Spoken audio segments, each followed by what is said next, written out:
tema yang akan saya bawakan memang terkait dengan RPP tematik. Namun judul dari presentasi kami kali ini adalah sebetulnya penyusunan RPP tematik dalam pembelajaran jarak jauh itu seperti apa yang perlu diperhatikan. Jadi di dalam 20 menit ke depan kami akan mencoba menjawab apa yang pertanyaan ini berdasarkan beberapa pengalaman kami di inovasi. Sebelumnya saya mohon izin, mungkin Pak Romi sudah kenal, tapi teman-teman yang lain, Ibu Bapak Guru dari Merauke sampai Sabang mungkin belum mengenal.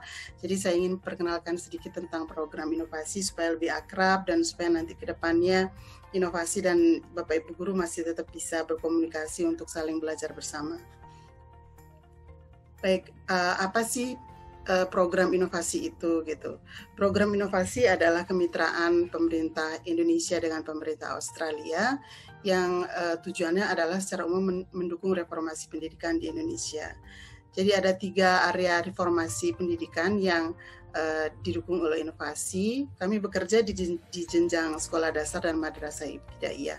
3 area reformasi yang kami ingin dukung itu adalah peningkatan mutu pembelajaran di kelas, pemberian dukungan untuk guru, dan juga ekosistem di seputar guru, yaitu kepala sekolah, pengawas, dan juga kelompok kerja guru.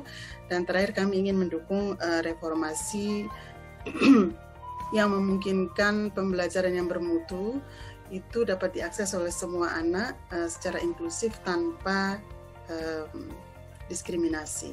Program ini dimulai sejak 2016 dan selesai 2020 Juni kemarin, dan itu kami sebut fase 1. Fase 2 baru saja dimulai dan akan selesai insya Allah di tahun 2023. Fase 1 kemarin kami berusaha untuk mencari bukti-bukti dengan menggunakan berbagai uji coba, apa sih cara yang paling tepat, paling efektif untuk meningkatkan hasil literasi numerasi anak tingkat SD dan MI, khususnya di kelas awal. Di fase kedua kami akan menggunakan bukti-bukti tersebut untuk bermitra dengan secara luas dengan banyak pihak sehingga memungkinkan adanya pengimbasan yang lebih luas dan perubahan sistemik. Di fase 1 dan fase 2 kami bergerak di 3 bidang garapan atau konten, yaitu literasi dan numerasi dasar di tingkat SD, kelas awal khususnya, dan juga keterampilan fondasi belajar yang lain seperti pendidikan karakter pelajar Pancasila dan juga karakter abad 21. Nah, ketiga konten ini kami bawakan dan akan terus kami dorong untuk dibawakan di pelatihan singkat di KKG. Jadi di fase 1 salah satu bukti yang kami temukan adalah bahwa KKG itu adalah salah satu wadah yang paling efektif dan paling terjangkau untuk meningkatkan profesionalisme guru. Dari pelatihan di KKG untuk literasi numerasi, kami juga sudah memunculkan banyak praktek baik dari Bapak Ibu guru sasaran yang sudah terpublikasi. Di akhir presentasi ini nanti Bapak Ibu bisa lihat alamat website dan sosmed inovasi, di mana mungkin bisa mengakses beberapa praktek baik dari guru-guru sasaran kami. Nah, inovasi sendiri karena ini merupakan kemitraan, kami bermitra dengan pemerintah di tingkat pusat, di Kemenak, Kemendikbud tentunya, dan juga Bappenas. Di tingkat provinsi sasaran juga demikian, kami bekerja di 4 provinsi, yaitu Jatim, Kaltara, NTB, dan NTT. Selain dengan pemerintah, kami juga serius bermitra dengan aktor kunci lain yang punya peran penting dalam reformasi pendidikan Indonesia, yaitu universitas, organisasi kemasyarakatan, LSM, dan juga sektor swasta. Nah, sedikit lagi tentang inovasi, bagaimana inovasi bekerja. Jadi inovasi ini tidak datang dengan solusi yang udah didesain di Australia atau di Jakarta, lalu datang tinggal siap diimplementasikan, begitu enggak. Tapi inovasi datang dengan pendekatan yang mungkin bisa menginspirasi adanya solusi lokal untuk masalah lokal.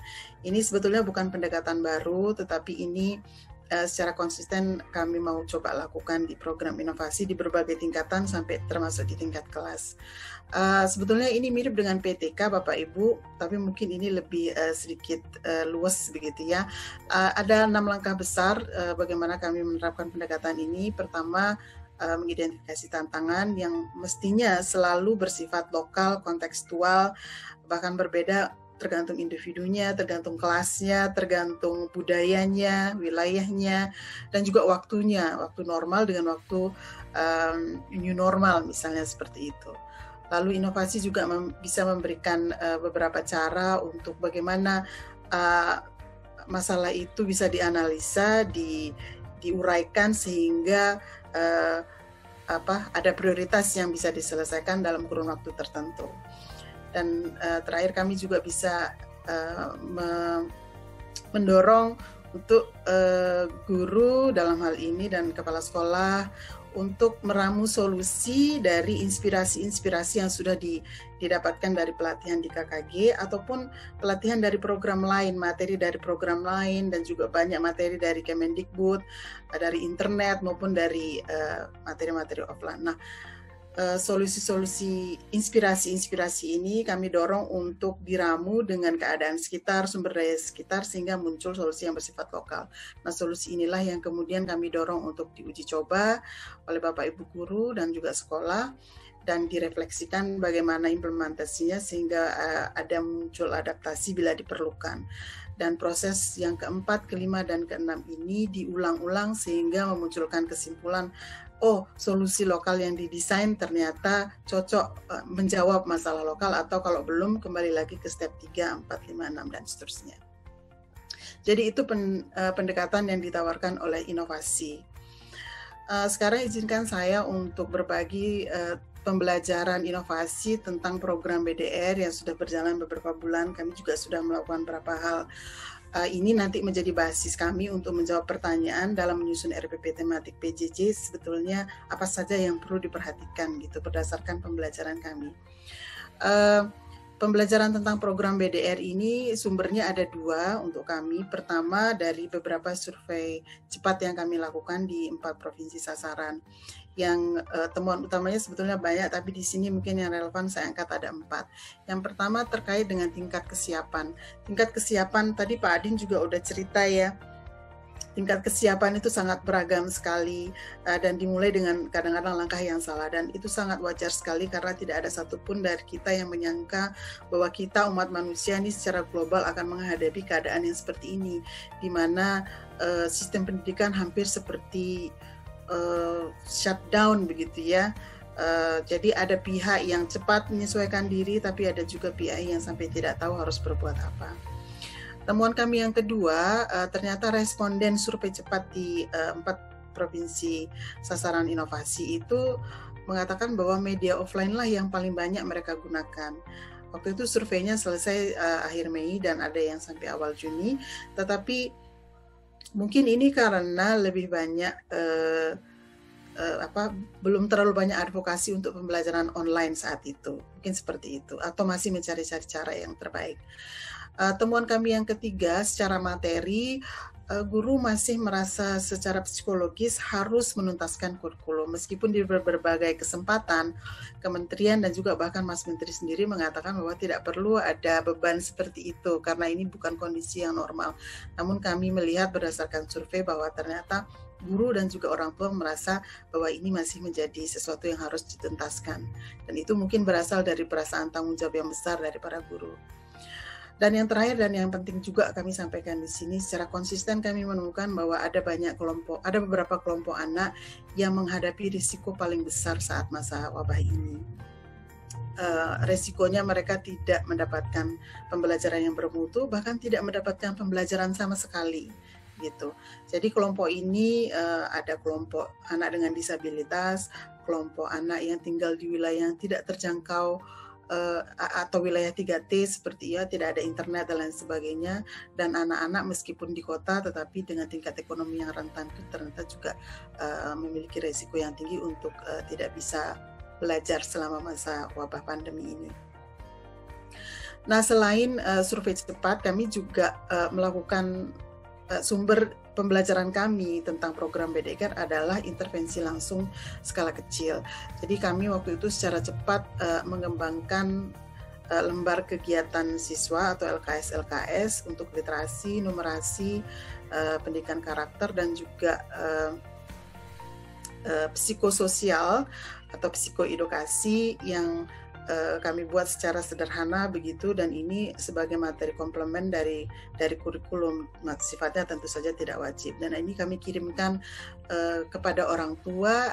Sasaran kami khususnya adalah orang tua yang memang tidak punya akses internet atau minim sekali akses internetnya. Dan pembelajaran atau refleksi kami sesudah proses ini adalah sebagai berikut. Ini mungkin udah jamak begitulah temuan ini. Jadi kegiatan yang mudah dipahami instruksinya, kegiatan yang menarik dan sederhana itulah yang dirasa paling bermanfaat oleh orang tua dan siswa. Lalu ini mengkonfirmasi juga temuan dalam survei kami bahwa ternyata orang tua merasa belum bisa atau belum efektif, belum puas gitu mendampingi anaknya. Mereka belum punya kemampuan itu. Yang ketiga, ini juga mengkonfirmasi hasil survei bahwa orang tua dengan anak berkebutuhan khusus itu perlu dukungan ekstra banget dalam masa yang sulit ini. Dan yang terakhir, ini ternyata siswa perlu juga didukung oleh media belajar dan alat-alat belajar. Kami waktu itu mengirimkan alat tulis menulis, buku bacaan dan lain sebagainya, dan itu sangat diapresiasi. Jadi selain memberikan tugas, sebetulnya kalau ditanya orang tua apa yang dibutuhkan, mereka butuhkan dukungan, terutama mereka dari kelompok ekonomi rentan, dan dukungan itu bisa berbagai cara ya, termasuk media dan juga bahan-bahan bacaan alat tulis. Nah, berdasarkan pengalaman kami yang tidak terlalu banyak, karena memang kemarin kan mulainya juga singkat ya, sekitar akhir Maret, dan juga tentunya pengalaman Bapak Ibu sekalian juga sama. Ada beberapa saran yang kalau boleh kami bagikan terkait dengan penyusunan RPP tematik untuk pembelajaran jarak jauh. Pertama, sebelum menyusun RPP tematik jarak jauh atau RPP apapun, tentunya kita memang memerlukan pengetahuan tentang kemampuan siswa ya. Tapi di dalam masa normal kayaknya kemampuan siswa dalam hal akademik atau kompetensi disandingkan dengan kurikulum itu bagaimana. Tapi rasanya untuk pembelajaran jarak jauh di masa ini rasanya itu tidak cukup, seperti yang tadi Pak Adin juga katakan. Jadi kita juga perlu mengetahui, karena anak belajar di rumah, tingkat kemandirian belajarnya gimana. Jadi aspek-aspek non-akademis juga perlu kita ketahui, kemampuan anak. Apakah anak ini sudah punya keterampilan bertanya kalau dia tidak tahu tentang satu hal, atau dia akan diam saja, menyerah, tidak termotivasi, dan lain sebagainya. Selain kemampuan siswa, kita juga rasanya perlu mengetahui kemampuan orang tua, setidaknya dalam beberapa hal. Pertama, kemampuan orang tua dari sisi baca tulis hitung mereka, apakah mereka punya kemampuan yang cukup untuk mendampingi anaknya. Mungkin di Jawa itu tidak masalah, tapi di wilayah-wilayah sasaran kami di NTT, NTB, juga Kaltara yang remote, saya tahu juga kondisi di Papua, ini perlu kita ketahui dan perlu kita pertimbangkan dalam menyusun RPP tematik, karena ini juga akan dibawakan di rumah. Nah, juga tingkat ekonomi orang tua, apakah mereka bisa punya sumber daya untuk mengakses internet dan lain sebagainya. Jadi saran kami di awal tahun ajaran ini, saat Bapak Ibu selain melakukan asesmen diagnostik untuk kompetensi siswa dan analisa kompetensi, itu kami pikir akan sangat baik bila Bapak Ibu juga mendapatkan informasi tentang kemampuan siswa yang non-akademik dan juga kemampuan orang tuanya. Untuk asesmen diagnostik atau asesmen awal, inovasi juga punya alat untuk mengukur kemampuan baca dan hitung siswa, khususnya di tingkat SD.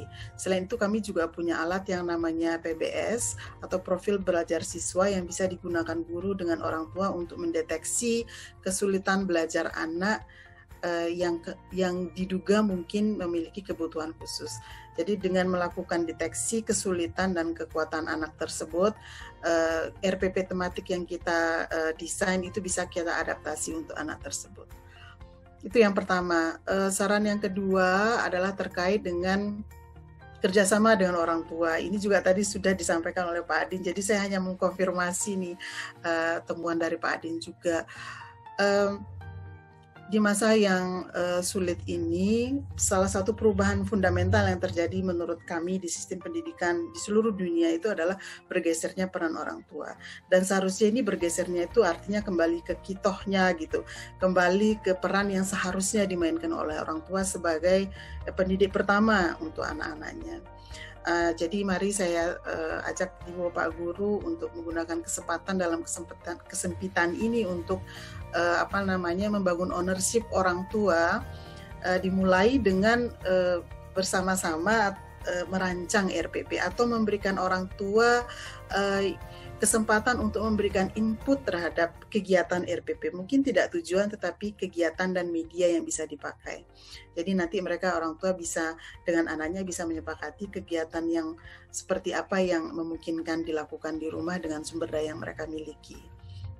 Nah, saya tahu ini tidak mudah, ini saya tahu karena saya juga guru SD cukup lama. Dan ada beberapa orang tua seperti kata Mas Adin tadi juga yang mungkin sulit sekali untuk diajak berkomunikasi, tapi disinilah mungkin ujian bagi kita sebagai guru, ujian kesetiaan kita pada profesi, bagaimana kita sabar untuk terus-menerus mencoba berkomunikasi dengan orang tua sehingga pada akhirnya mereka memiliki kesiapan untuk mendukung anaknya belajar, karena ini sesuatu yang dibutuhkan tidak hanya di dalam masa wabah tetapi seharusnya ini dilakukan di masa normal juga. Jadi ini waktu yang tepat untuk memulai melakukan itu. Nah, selain itu kami juga belajar bahwa perlu ada variasi kegiatan. Jadi orang tua dan siswa kalau diberikan opsi melakukan kegiatan, mereka memilih melakukan kegiatan yang variatif gitu. Dari jenisnya, misalnya yang membangun kognitif dengan non-kognitif, indoor dengan outdoor, menulis, menggambar, dan lain sebagainya, menyanyi, mungkin seperti itu. Jadi variasi ini penting untuk menjaga motivasi anak gitu. Dan juga orang tuanya gitu. Jadi tidak perlu monoton hanya kerja tulis gitu ya. Jadi perlu kita dorong juga untuk melakukan kerja-kerja yang bervariasi. Selain itu juga kami belajar variasi terkait alokasi waktu kegiatan juga diperlukan. Jadi ada kegiatan yang pendek, cukup panjang dan panjang. Kalau di pertemuan tatap muka biasanya kita dibatasi oleh jam pelajaran, tetapi di PJJ kita lebih luasa dan ini justru mungkin membuat kita bisa lebih kreatif. RPP mungkin tidak harus per jam pelajaran, mungkin saja bisa per minggu, tergantung kesepakatan dengan orang tua. Setiap minggu mereka bisa mendampingi berapa jam. Yang keempat, saran kami itu terkait dengan media. Kalau kita merancang RPP, kita selalu berpikir media apa yang akan digunakan untuk mendukung kegiatan pencapaian tujuan yang dilakukan di kelas. Tapi di dalam PJJ, pembelajaran kan dilakukan di rumah. Jadi bagaimana kita sebagai guru juga berpikir media itu juga bisa dipastikan ada di rumah gitu. Dan tentu saja tidak semua bisa kita pinjamkan alat ya yang ada di sekolah. Oleh karenanya mungkin di dalam RPP kita mendorong Ibu dan Bapak Guru untuk menyarankan media yang bisa menggunakan benda-benda di rumah atau di sekitar rumah. Kalaupun harus ada media spesifik yang dibeli, kami sarankan itu yang sifatnya mudah didapat dan secara biaya terjangkau. Itu yang untuk media belajar offline. Kalau online itu ada banyak sekali. Di YouTube ada jutaan video yang mungkin relevan, apalagi kalau bisa berbahasa Inggris, ada lagu, gambar, dan lain sebagainya. Jadi kemampuan memilih materi atau media secara online itu juga menjadi skill sebelum kita memasukkannya ke dalam RPP tematik kita. Nah, yang terakhir ini terkait dengan komponen penilaian dalam RPP tematik PJJ. Untuk RPP tentu saja penilaian yang paling tepat adalah penilaian formatif karena ini kita masih dalam proses belajar ya. Ada setidaknya 2 jenis penilaian formatif yang bisa kita gunakan dalam PJJ. Yang pertama itu adalah jenis assessment for learning, di mana guru dan mungkin juga dengan dukungan orang tua belajar dan mendapatkan umpan balik tentang sejauh mana anak sudah mencapai tujuan belajar, dan kalau belum itu bisa dikoreksi di RPP yang selanjutnya. Ada juga assessment as learning, di mana penilaian itu menjadi salah satu bagian dari pembelajaran oleh siswa gitu. Nah, model seperti apa self assessment bisa dilakukan juga, bisa dimasukkan sebagai salah satu komponen penilaian di dalam RPP tematik, karena ini akan mendorong kemandirian siswa yang memang sangat dibutuhkan dan relevan untuk pembelajaran jarak jauh.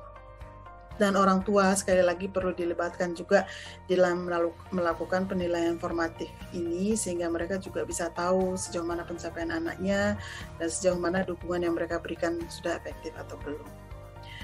Begitu ada 5 saran besar kami terkait bagaimana menyusun RPP tematik untuk pembelajaran jarak jauh. Salah satu fitur penting lain dalam pembelajaran jarak jauh itu adalah pemanfaatan teknologi ya. Saya tadi lihat di slide pengenalan sebelum mulai ada banyak yang sudah menggunakan Google Classroom dan lain sebagainya. Itu keren sekali bagi Bapak Ibu yang berada di pelosok seperti di Papua, mungkin di beberapa wilayah Papua, NTB, NTT, jangan kecil hati. Memang fitur pembelajaran online yang memungkinkan self-directed learning seperti Google Classroom atau Canvas atau Moodle atau Blackboard, itu dia sangat membantu kita untuk memberikan akses kepada semua pihak dan mendorong kolaborasi antar pihak, guru, orang tua, dan kepala sekolah dalam mengoptimalkan pembelajaran jarak jauh. Jadi melalui learning management system online itu kita bisa juga nge-track sejauh mana anak melakukan tugasnya, bisa saling mengingatkan, anak bisa berdiskusi kelompok, mengerjakan tugas secara berkelompok, dan lain sebagainya. Bagi yang belum pernah sama sekali mengenal apa itu yang namanya learning management system yang gratis seperti Google Classroom, kurang lebih seperti ini Bapak dan Ibu. Jadi kita bisa memasukkan kegiatan-kegiatan selama 1 minggu untuk satu subtema tertentu, dan kalau anak punya akses internet, dia bisa tinggal klik nama kegiatannya, lalu dia bisa melakukan tugas dan dengan membaca instruksi. Jadi ini hanya sekedar inspirasi bagi yang belum punya. Saya harap nanti di diskusi ini yang sudah melakukan bisa berbagi kepada yang belum ini untuk memantik diskusi dan sekedar inspirasi saja. Nah, sebelum menutup, kami ingin menutup presentasi ini dengan beberapa poin untuk perenungan bersama, juga mungkin nanti diskusi bersama ya, terkait RPP. Nampaknya RPP sebagai prasyarat administratif itu sudah bukan masanya lagi. Memang itu bagian dari kelengkapan administrasi, tetapi bila disusun secara kolaboratif, itu bisa, sebetulnya RPP tematik itu bisa menjadi alat yang sangat powerful untuk menjalin komunikasi, kolaborasi, dan bahkan persaudaraan dengan orang tua dan juga siswa, dan membangun ownership mereka terhadap proses pembelajaran mereka sendiri begitu. Ini sangat penting dan menjadi modal kalau kita lakukan sekarang untuk masa-masa yang akan datang. Dan tugas guru menjadi jauh lebih mudah atau jauh menjadi lebih terbantu. Poin yang kedua adalah pembelajaran kami juga ini, Ibu Guru dan Bapak Guru, di masa yang sulit, yang dibutuhkan itu adalah sesuatu yang esensi, sesuatu yang sederhana, dan yang sifatnya membantu, bukan membebani. Saya ulangi, di masa yang sulit, yang dibutuhkan adalah sesuatu yang esensi, yang mudah, dan yang sifatnya membantu, bukan membebani. Begitu. Dan yang terakhir, sesuai dengan pendekatan inovasi, di masa yang sulit ini, kita mau tidak mau harus bersahabat dengan masalah. Karena itulah yang kita hadapi saat ini, masalah besar. Tetapi kita tidak cukup berhenti di langkah 1 hanya mengenali masalah, tapi kita juga harus menguraikannya dan mencoba menemukan solusi lokal yang tepat untuk kita. Kami dari inovasi merasa sangat optimis guru-guru kita punya mindset yang tepat untuk bisa mencari solusi yang lokal untuk masalah yang lokal yang mereka hadapi di lapangan di masa yang sulit ini.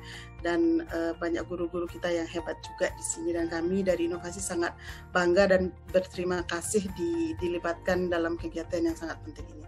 Terima kasih Pak Romi.